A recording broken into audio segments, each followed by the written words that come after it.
Good morning, good afternoon, good evening, wherever you are, whenever you are. Welcome to a new DC live stream. I'm your host, Matt Batiri, here with my co-host, Wassim Debussy. And Wassim, bring our guests in. I was about to. I thought you might want to. Left them on the sideline. I had my whole intro planned, and then you ruined it. That's why I go for it now, man. I thought you were going to introduce them, then bring them in. All right, no problem. Okay, let's rewind. No, okay, guys. Today we are doing our first collaboration. We have Connor and Allan from the Connor and Allan YouTube channel. They also have a secondary channel, 2 Chairs and 1 Table. Go check them out. We will get them to say a little bit about each other in a second, but I just wanted to say what I really like about this format, because this is the first time we're doing it. So many times on live streams, I've needed to go to the toilet, and I can go because the conversation is going to continue with 3 people. So that's a good thing. Every time I'm on a live stream, I just have to go to the toilet, and I've got to hold it into the end. So anyways, thought I'd share that little story. But that's TMI, but you should be going before you go live, right? We digress. Well, without further ado, let's get Connor and Allan to introduce themselves. We'll give them the floor. They've got a YouTube channel, but boys, Connor, you can start because you're on my bottom left. We'll go left to right. Tell us a little bit about you and your the first YouTube channel that you ever created. Well, thanks for the introduction. That was great, and I did appreciate the bit about going to the toilet because I have a tiny bladder, so hopefully it's going long enough. If I need to go, I can pop off too. But anyway, yeah, as you said, my name's Connor. Allan over there is actually my best friend for I think like 12 or 13 years at this point. And the Connor and Allan channel, which is our main one on YouTube, isn't technically our first one, but our first one, we don't want to talk about that. That was something we did in our early teenage years. But a little bit about myself. I began my interest in finance in doing this YouTube channel in the sort of the formal educating. I was educated formally in finance, which sort of piqued my interest. And so, yeah, I went to university, got an applied finance degree, and from there started to teach myself personal finance through books, through other YouTubers, and decided that the traditional route wasn't really what I was interested in. I wanted to do something for myself, but I still wanted it to be in finance, and that's how the channel was born. And being able to work with my best mate every day is it's such a blessing. So yeah, it was the best of both worlds for me. I wish Wassim was my best mate, but unfortunately we're just co-workers. Allan, go ahead. Tell us a little bit about you. Mate, if you're looking for a best mate, if you don't have one, I'll give you an honorary position, Matt. I want a good referral for when I do my applications. Allan, so we'll let Allan introduce himself, but just so everyone knows, he's Argentinian. He's not feeling too well after their defeat the other day. So please be patient with him. Be patient with him. I'm gonna take some little jabs at him throughout the session about that loss. But yeah, mate, go ahead. Tell us a little bit about yourself. How long does this live go for? As long as it takes. As long as it takes. Bit about myself. So yeah, I guess I do Connor and Allan with Connor. We like to do finance videos. We like to talk about money. And then I also have a couple other businesses. One of them is this one, Elite Football, where I send players overseas to trial, work with professional teams overseas. Thought I'd put that in since you're talking about football already. And I don't know, that's pretty much it. I'm not going to go into the depths of what Connor went into. I'll let you guys ask the questions, but that's pretty much all there is so far. Yeah, perfect. So we invited you guys on because what I really liked about you guys is you guys are young entrepreneurs. You're into finance. You do obviously a lot of tutorials, how-to videos, and your own journey in finance on your YouTube channels. And something that we are recognizing as a business is that the increase in cost of living. Everyone said that when I was in my mid to early 20s, it's going to be really hard for you to own a house. And of course it has, because the price of houses are going crazy. Wages isn't increasing as rapidly. And I want to kind of understand what the generation below me, which is, Gen Alpha and Gen Z, which is you guys, how you guys, if that's even at the front of people, men your age, or is it just not even a thought? You guys are still partying and so forth. And I know I've met both of you guys face to face, and I know you both have businesses, which at your age, not many people do. So I want to know what the difference you feel is between yourselves and other men in your age that maybe don't have that same sentiment. And are you talking with your friends about cost of living, potentially owning a house, and where you guys foresee your financial future in the next 5-10 years? Alan, you can start if you want. Oh, yeah, I think the first thing that comes to mind when you sort of say that is lifestyle for me. So I think Connor and myself are two, like you said, particular cases. Not everyone our age sort of decides to go the routes that we have taken. But I think when you really delve deep in it, it all sort of depends on the lifestyle and what lifestyle you want to have moving forward. And I think that's why we both sort of chose the pathways we chose, compared to, say, our peers. Not to say that one is the right way and the other isn't. It's just sort of we took into account what life do we actually want to be living where 30, 40, 50, whatever. And we just, worked backwards to sort of, give ourselves steps to sort of get to that stage. But yeah, definitely inflation and the way things are going, I think it's, especially Australia, it's definitely going to start to mimic, in my opinion, almost like America with how their situation is. Not today, but in 30 years time, maybe. And you see it right now with the housing market. But yeah. Connor? Yeah. I agree with all of that. All I would add in regards to how we as a generation think and how that may be different from previous generations and how we may differ from our own generation is that, like Alan said, yeah, I think we are different in that we have sort of, caught on to the idea that things are increasing in value exponentially. And it doesn't appear as though, general, like the average wage growth is going to continue at the same pace. So there has to be a way for you to, go outside of what normally happens with a general salary progression. And both of us have sort of made the decision that business ownership is the way to go, but a huge portion of that is actually investing it and holding on to the money that you are able to earn.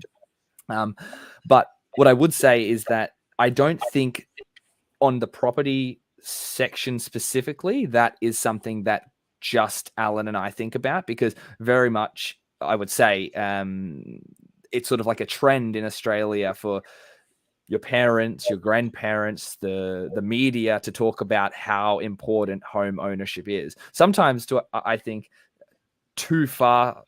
They would talk about it too much in some cases, and sort of overvalue how important it is to own your own home, and in a lot of cases can sort of influence people to jump into the boat of home ownership earlier than they may be ready for. So yeah, I would say property investment is definitely something that a lot of Australians aspire for, but or like the way that they're going to get there isn't necessarily the same as maybe how Alan and I would plan to go about it. Okay. So when you say it's different than how you, Alan, would go about it, can you elaborate on that? Like where you guys think this? Because I'm actually interested in this, because some of the information, like some of the data that I look at is, like 20, 30 years ago, house pricing was like 2 to 3x an average wage. Today, it's about 7 to 8 or even sometimes 10x an average wage. I remember my dad bought a house. It was around $130,000, $150,000. The average Australian income at that time was probably around $40,000, $50,000 a year. So it was like 3x a wage. Today, the average Australian income is about, say, $80,000 a year, but a house is between $800,000 to $1 million. So I'm actually really interested for you to elaborate on what you mean by you guys are going to go about it differently and how your generation is thinking about that. Yeah, well, yeah, like I said, I feel like the media, past generations, and for those who haven't really sat down and thought about it, everyone's like, just get into property as soon as you can. You know, you need to get on the property ladder now, and then build your portfolio as you go. And so naturally people just go, okay, well, real estate is my home, so let me just scrape all the money I can get together to buy a house as soon as possible, no matter where it is, no matter what sort of investment it is. And a lot of times, because of how, you know, lenient lending requirements have become, people will overcommit themselves to a property that has a much higher payment than they can afford. And so, you know, that I don't think that's a good idea. You're on the property ladder, but all of your income is stuck in this asset that, you know, may go up in value, but is not necessarily the best for overall wealth building. So I would say, you know, how, do you have something to say, Al?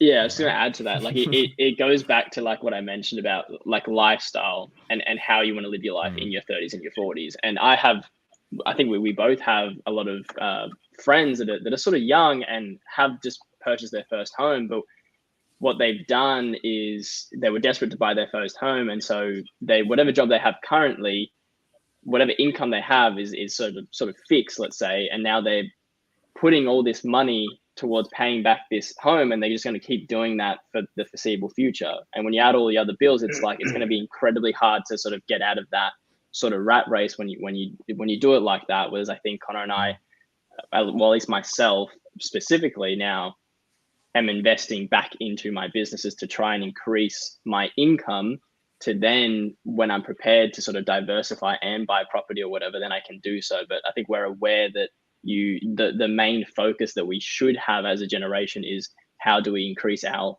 sort of income before we start investing into all these different places. Because if you have a home, whatever, you're almost like choking yourself in having to do those repayments, in having to live a certain life. But yeah. And look, and I agree with 100%. Sorry, were you about to say something, Matt? Oh, I was just going to say that, yeah, I think I don't know about you, Wassim, but I definitely have a similar feeling as the two guys, because you and I were both once entrepreneurs. You owned a gym, I owned a gym. The reason why I wanted to own a gym is because I was a qualified exercise physiologist and strength and conditioning coach, and I found out that in Australia, 80K is what you can get. I'm like, surely I can make more money running a gym, and I did. And it wasn't really to get into property. It was more so to buy myself toys. But I understand the mindset of still increasing your income first and foremost, and then being able to afford other assets before locking yourself in at too young of an age, when maybe you're, you know, on minimum wage, even in a white collar type job in an office. You're an office clerk just starting at the bottom, and it's probably hard to not only have your own house, but still party with your friends every week, go on holidays and stuff like that. So totally understand it. And is that the reason why you guys started your own business and you became entrepreneurs, to start with the income focused goal first, and then all the other stuff will fall into line? I think I don't know, the day I sort of realized, I think Connor and I, like you said, we've known each other for well over a decade. Like we were in primary school, high school, and we were thinking, how can we make money? Like we were sitting in school and we're like, what can we do? Like we started a YouTube channel, the old one, back in the day when we were like 13, you know? So we were always trying to hustle after school hours, like thinking about, like, our conversations as kids was, how can we make money? How can we be more successful than our parents? How can we, like, I don't know, it was very much like that. So I think we're both it was very like just in our DNA of wanting to just do our own thing.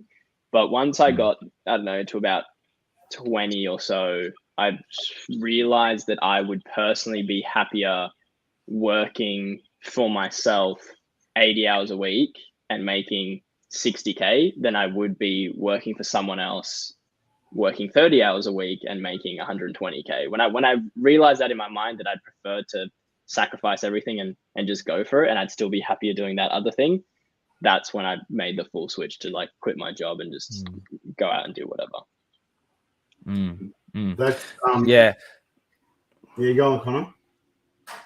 Oh no, you go. You had to wait for Matt before. I was going to say how I love like the way that Alan thinks more about the passion and the long term.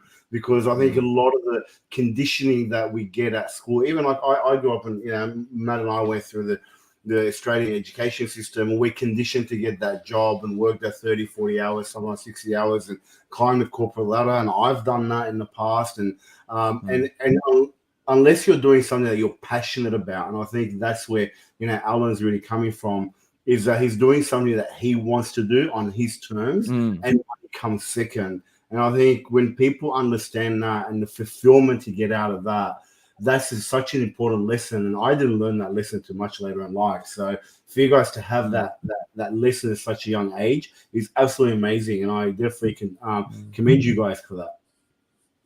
Yeah. Cheers. Yeah. Thanks. I mean, for Allan, well, speaking for Allan as well, I can definitely attest that, while he doesn't ignore money, that's definitely some of the motivation. It's always been like, make sure that he's enjoying what he's doing first and foremost, and the money will come. And I think as well as that, we've also, we've benefited from our parents in a way as well, because both his parents and my parents have primarily been business owners as we've grown up. So we've had that sort of ingrained in us, the possibility to go outside of what the norm does in terms of earning an income and things like that. You're making us sound so like rich kids, but well, I mean, I never said they were successful business people. I never said they were successful business people. That's better. Yeah. But yeah, so I feel like that has definitely had an impact on me, especially like seeing, my dad working for himself and the lifestyle he was able to create. And then I think the same goes for Allan with both of his parents who have, had different businesses throughout their lives, and have seen how that's been able to benefit them, and then he's wanted the same for his life. Just before we move on completely from the previous question with regards to picking increasing the income first, and then focusing on investing over the long term, I think for me, I've always sort of thought to myself, like, I know what money can bring in terms of freedom, flexibility, the ability to help my family and whatnot. So that's always been a motivator for me, as bad as some people may think that is. And I've always been like, well, what's the best, what will give me the highest statistical probability of being wealthy, throughout my life.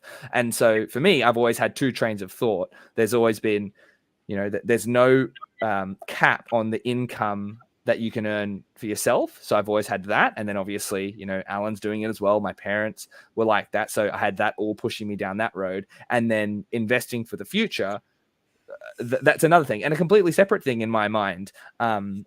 So I've always been thinking, okay, well, how can I, the two things, rather than which one goes first or which one should I prioritize? It's always been, I want to work for myself and I can maximize that. And at the same time, how can I maximize my investments and do that in an efficient way, given my circumstances? And so, yeah, that's how I have gone about all the investments I made. So there was I did a very creative way of investing into property, because I knew that that's what I could do at the time.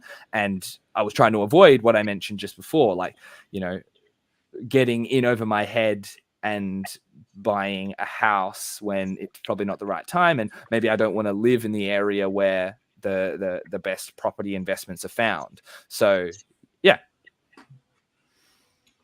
Perfect. Yeah, it's a really good answer that you guys have got. You've got the path laid out. You know what you want to do. I've got a question. If I know you guys are both successful business owners, my first question is: do you guys see yourselves as influencers? You got a decent following on the YouTube channel. So do you guys would you say that you're an influencer? And if someone asks you, "Hey, I'm a YouTube influencer," would you introduce yourself as that? You go first. I think. Yeah, I was gonna. Yeah, I think I would. I think I would say that. I mean, if you look at the word influencer, like do we influence people? I would say probably. Like that, I know the types of content that we've created in the past are the types of content that I really enjoy and that I watch from other creators, and they definitely have influenced me. You know, as much as they say it's not financial advice, they weren't giving advice, but it definitely influenced me down a certain path. So I guess I would like to think that we've had a good influence on people. So yeah. So you say yes, good. And Alan, yourself, you'd say the same? I guess I don't like the connotation that word brings. The same way that I also don't like the fact that, like, you can see the Wolf of Wall Street in the back of my room, and then that also gives a sort of connotation to, like, the type of person someone can be. Do you know what I mean?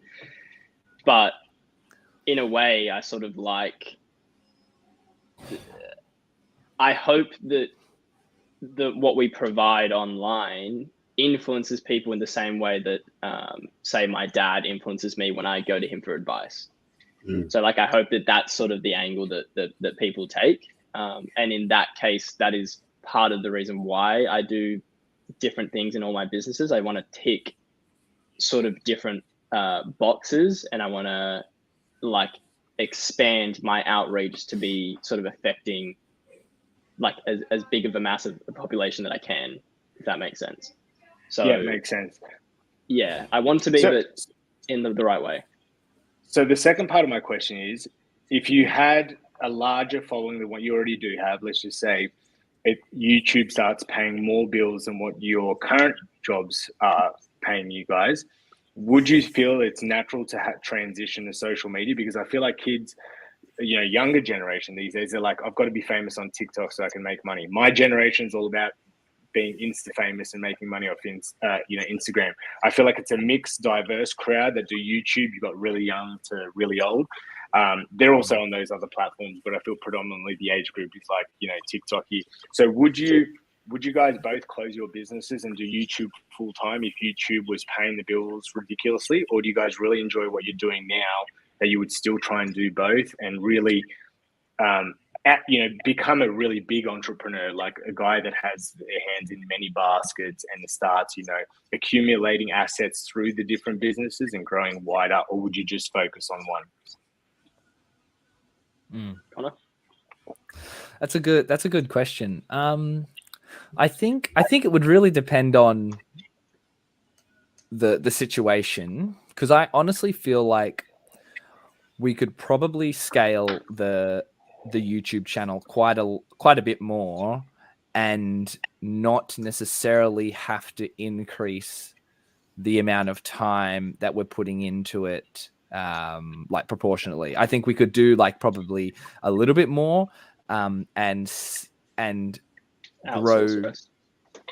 Yeah, exactly. And outsource the rest and still obviously have time to continue doing the businesses that we have on the side.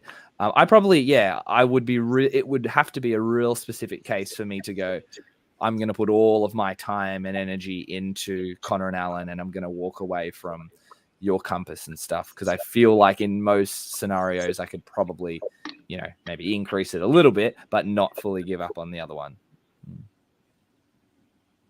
Alan? Yeah.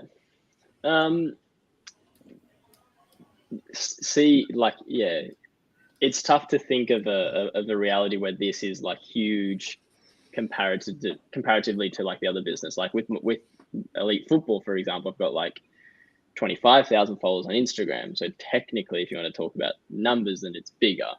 But I think at the core of everything, regardless if, say, we had a million followers with Connor and Allan, I think I wouldn't be able to give up the other businesses just because at the core of it, I'm a business person.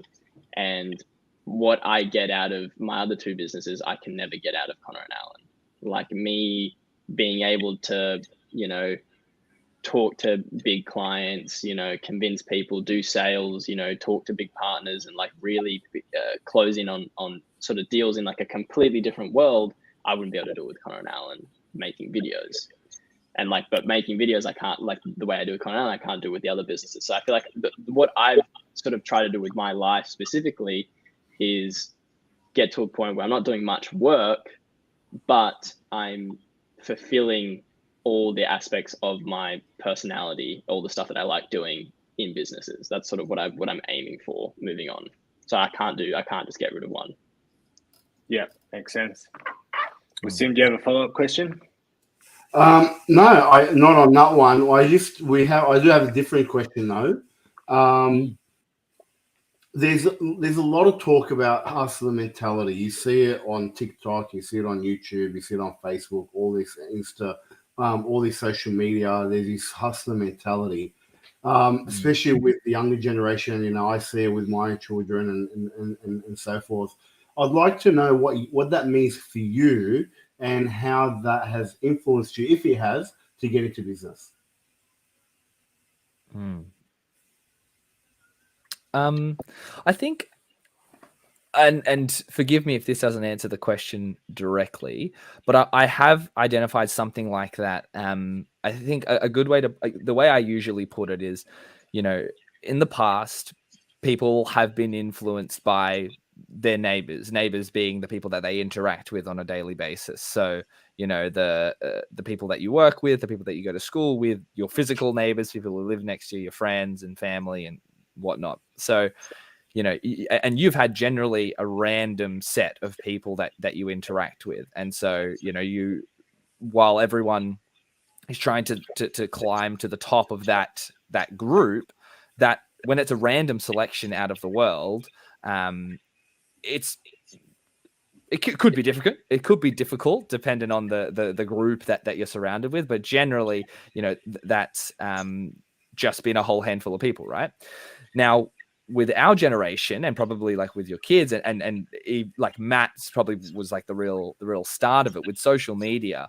Your neighbors now became the entire world, because the people who lived across the fence are now people through your screen. And so you're being influenced and you're comparing yourself against everyone out there on the internet. And then what rises to the top is the most incredible, the most wealthy, the most hardworking, you know, the biggest earners, the biggest personalities. And so now we're sort of like, rather than just comparing ourselves to our friends, our you know, the people that we go to school with, it's everyone. And I feel like that has had a good, like, maybe not good, but there are positives to that. And there have definitely been positives for me, because, you know, potentially I wouldn't have gone down the path and I wouldn't have had the motivation, because I didn't see that it was possible. But with social media, I've been able to look into the lives of people through YouTube or Instagram and see what they're doing and how many amazing strides they're making. Whereas if it was just the people who lived around me, maybe I would just be in a normal job, because that's what most of them did. I didn't even know there was the possibility. So those are the positive sides. But then the negatives are that you're comparing yourselves against these unachievable outliers, the top 1% of the 1%, right? Because those are the ones that you see. They're the ones that get people's attention. And so that can be detrimental, because you can think, oh, I'm not doing good enough because I'm not as good as that top person. But, you know, maybe you would feel better about yourself if you couldn't see that and you just had your normal circle, but then maybe you wouldn't have pushed yourself as far. So yeah, I think it's a double-edged sword, to be honest. Sorry, what was the question? I was just sharing the link on our story. The question was around the hustler mentality for the younger generation, and how that influences them to either get into business or do whatever it is that they're doing. Yeah. I think very differently I think very differently to Connor in this sort of area of things. I do sort of agree that balance is incredibly difficult to get when you are like owning your own business and wanting to like achieve something out for yourself. I think it also does come back to like how far you want to go with it. I think you can own your own business and make a decent income and work sort of a normal job's hours. But I think if you are wanting to sort of reach those higher echelons of the business world, you do need to hustle quite a lot. I just wouldn't call it hustling, because like I said before, like everything I choose to do, I enjoy everything that I do. So technically on paper for someone else, I might be working 80 hours a week, but to me, it's not really like work because I've just, decided to do things that I enjoy doing. It can be toxic. It can lead people down the wrong path if they fully start to, really think that that's what they need to do. And I don't think it is for everyone. I think a lot of people think that they're ready to sort of have their own business and start hustling and go for it without actually realizing just how much of your time is needed. But personally, yeah, I do, especially right now in this period of my life, I pretty much 80% of what I do is just work. So, yeah. Cool. Let's change gears, and I want to ask the boys, because you guys are in the growth phase where you're trying to make the money that you're earning work for you. So can you divulge a little bit of like what current assets you hold or have you invested in the past, and are these short-term investments? Are they long-term, like real estate? Tell us a little bit what do you guys got in your bags? Tell me what you got in your bag. Yeah, Alan, do you want to start? You go. You probably have more to talk about. Okay. Opens up his spreadsheet portfolio. This is tough because let me get the scroll out. just don't reveal too much, Connor, because we still haven't revealed it to our audience. So just give enough, because we need to hold that for later. We can clip this. We can clip this for your channel. Yeah, true. Okay, so I would say to the last part of that question, I would say most of my investments are long-term investments. What I sort of allured to before with regards to property, my property investment, it definitely is a creative way. So I won't bore you with the details of it, but essentially, it involved like buying into a new development, and me basically with the size of a house deposit, holding a bit of land, and then without having to ever transfer title or anything, I locked in a certain price, and after a couple of years, the uplift in that I was able to realize and then withdraw my money from the development to save me having to settle.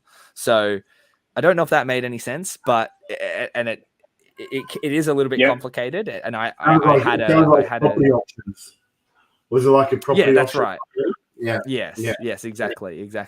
But there were some changes towards the end because of updates with the construction costs and whatnot, which meant that we withdrew rather than settling and things like that. So that's a portion of it.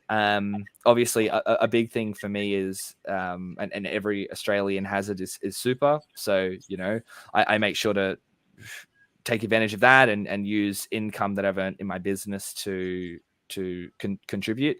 And then I also do investing outside of the retirement accounts in just my name, and I basically invest in broad market index funds and whatnot. And to satisfy you guys, I do have a tiny bit of crypto as well. So I did bite the bullet, and I thought, what's the harm in having a small percentage of all of my investments in that? So yeah, very much in the early stages, but got a bit of exposure.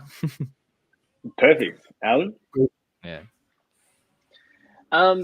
So yeah, not as fun as Connor. I think. Well, actually, I bought a car today, a new car. I just picked up an hour ago. Hey. That's an investment. Nice. Yeah, I don't know that's an investment, mate. I don't know that's an investment. Definitely not an investment. No, I would say so. A few years back, when we started investing,